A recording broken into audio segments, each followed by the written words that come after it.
Hey guys, welcome back to the Bat Cave. So I was scrolling through some news articles today, and I know that there are a lot of crises out in the world today, and I promise that I'll cover those eventually. But the two that I read about that really hit me hard. One of them was about reading, and the other one was about addiction and the opioid crisis. So the first one was a published survey done from last year, 2018, about how the age bracket of 18 to 26-year-olds didn't read a single book last year. Seriously. And this one kind of breaks my heart in a way, because as many people who have ever come to my house has realized, I own a small library. Between my actual books, my paperback and hardcover books, I probably own close to 3, if not 400 books. And my library is ever growing. So, I'm a part of a book club. You can join if you'd like.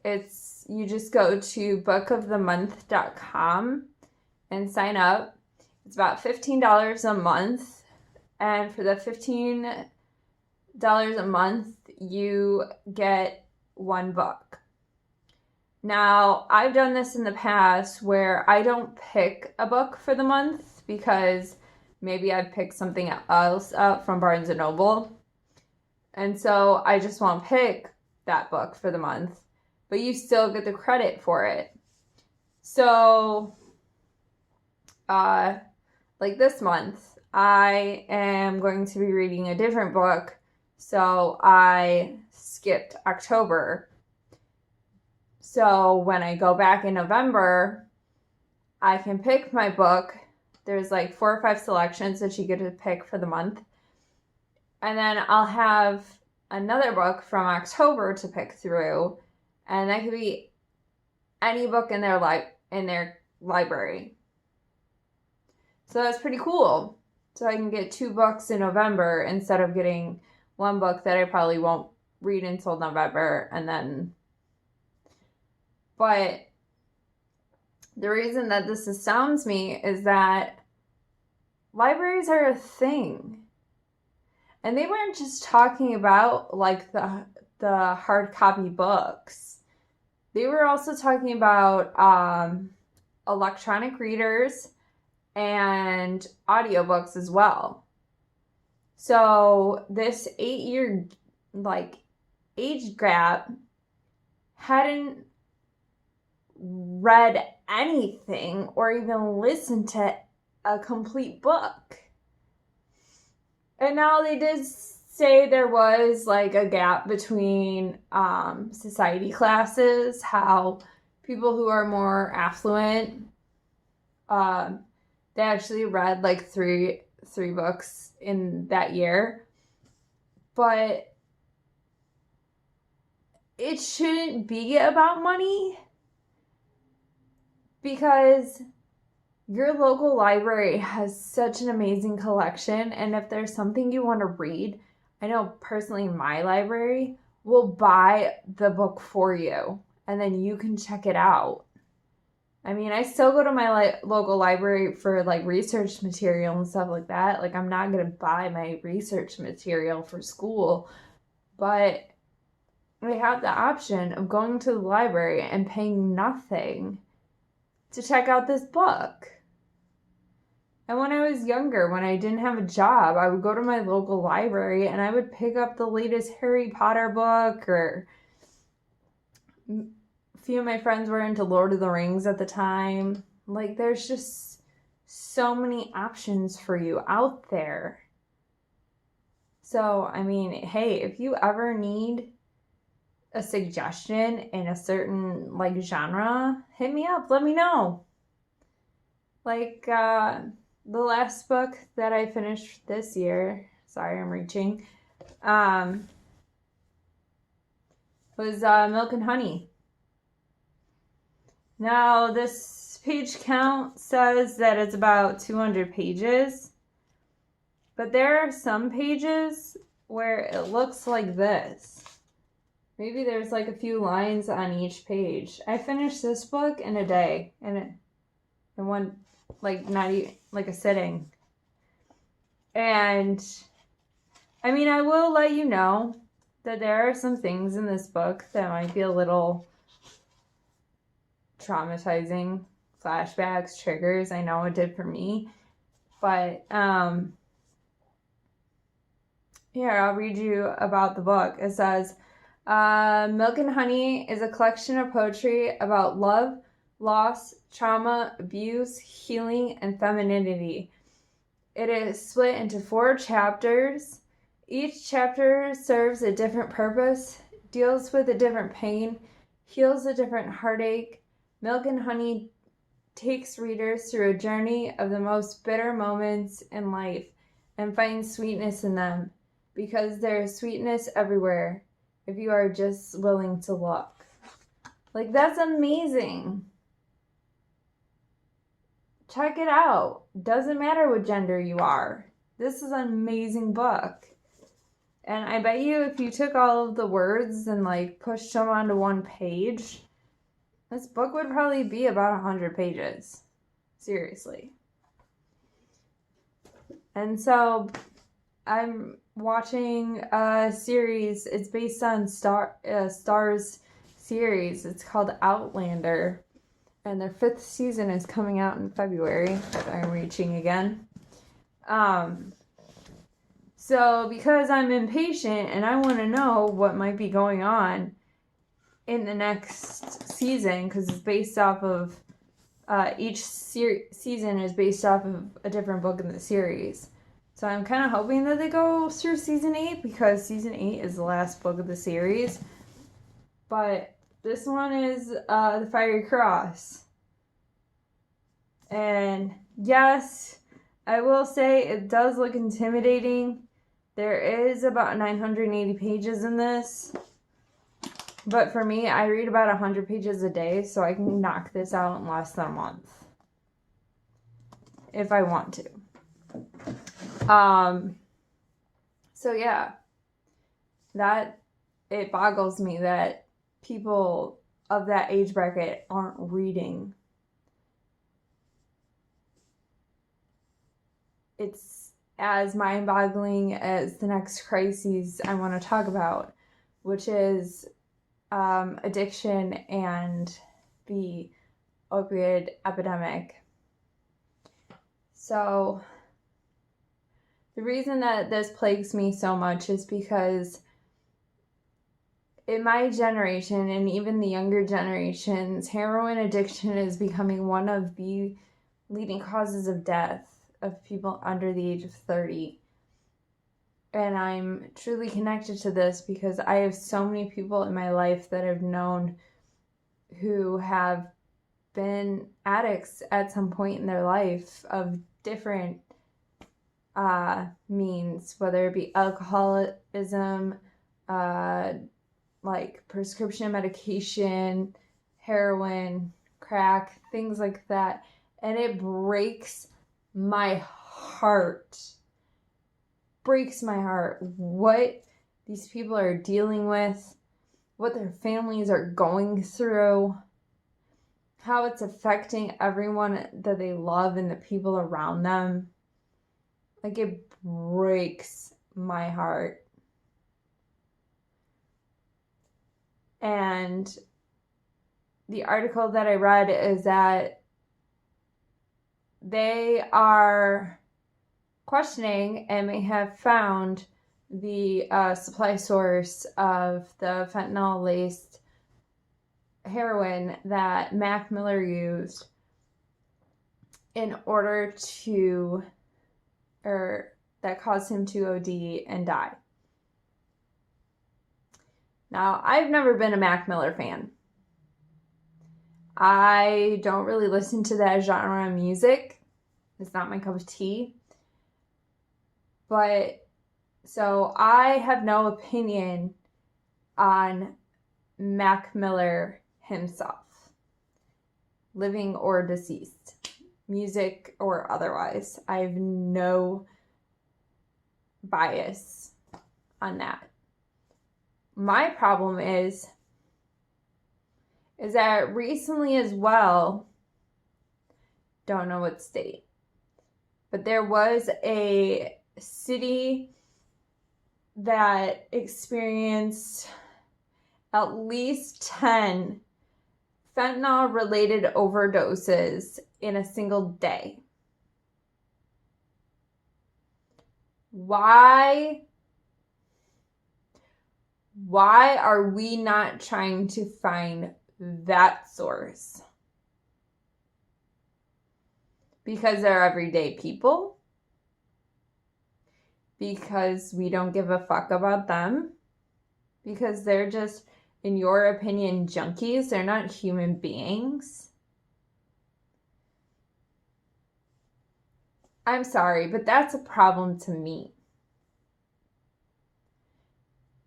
It is not fair to the people who have died because of opiate-related causes, because of fentanyl lacing, that we're not up in arms about trying to figure out where that came from.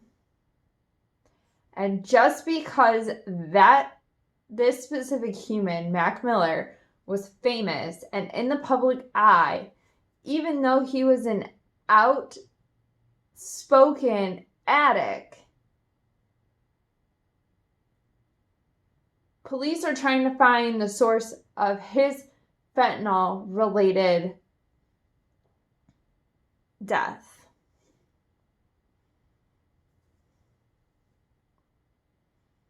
Why are we not going after the doctors that are pushing opiates when people break their legs? And that dependency on the narcotic that you gave them for a broken limb got so bad that they became addicts, that they couldn't afford the pills you were prescribing anymore, so they went out and they got heroin instead. And that heroin that they got that one time was laced with fentanyl. And they OD'd. And they died. Where the fuck is the outrage for that?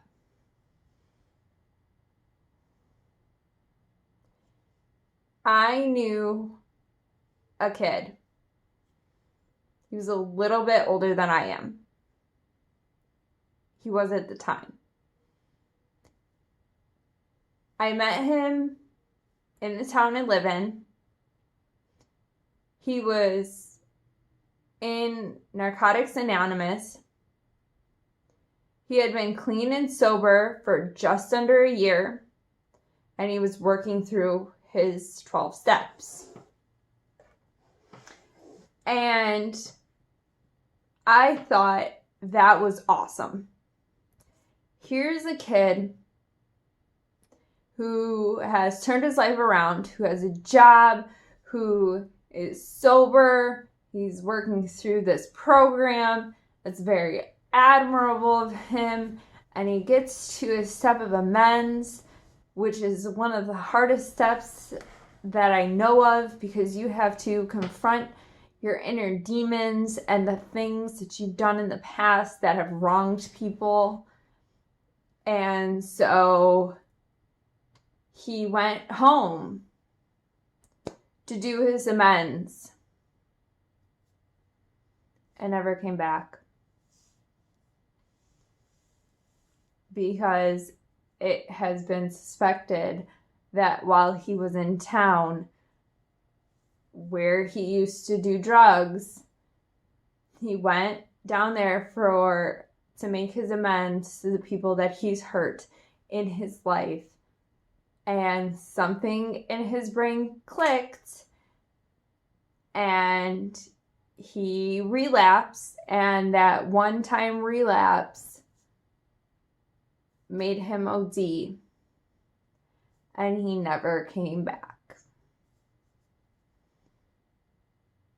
Where is the outrage for that? Where is the outrage for the family of this child who died?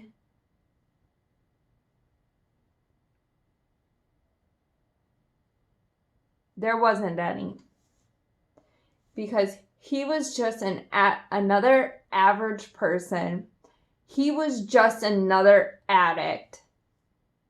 It had no bearing that he was trying to make himself better. He was just another statistic. So why the hell does this famous person have all of this legal presence trying to find the person that laced these drugs, that then sold them to this famous person that got them killed? It's the same type of outrage that the media had when they learned that certain celebrities who overdosed had multiple physicians that prescribed different things that interacted with the other medication they were taking in a life-threatening way. And this has happened to a few celebrities now. One doctor will prescribe this, another doctor will prescribe this, and neither doctor has knowledge of the other's prescriptions. So when they give you one pill and the other doctor gives you another pill, and these two pills that you're taking that you think are safe because a doctor prescribed them, you ingest them, they counter each other, or they kill you. I've seen this countless times with senior citizens. One doctor will put you on a beta blocker, the other doctor will put you on a blood thinner. And then sometimes, depending on what kind of medication you're already taking, they can have volatile interactions. But because one doesn't have knowledge of the other, they prescribe you these things that are supposed to help you and end up fucking killing you. Where the hell is the outrage with that? There isn't any. And that's what fucking bothers me. Who is this person that gets to decide that we get to look into the fentanyl laced supply of a famous person, but we can't look into the fentanyl laced supply that is killing normal, everyday users? Now, I'm a straight edge. I always have been. My vice is a cigarette laced with tobacco, and that's it. I don't really drink. I have pretty much been a straight edge all my life. But I still have an opinion because this is still killing people. All right. Rant over.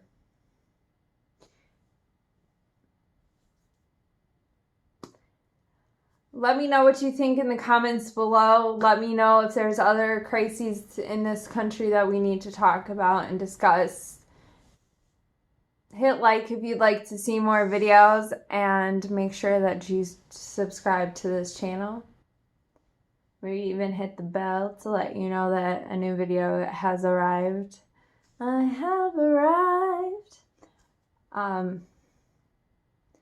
But I will see you next time in the Bat Cave. Have a great night, everyone.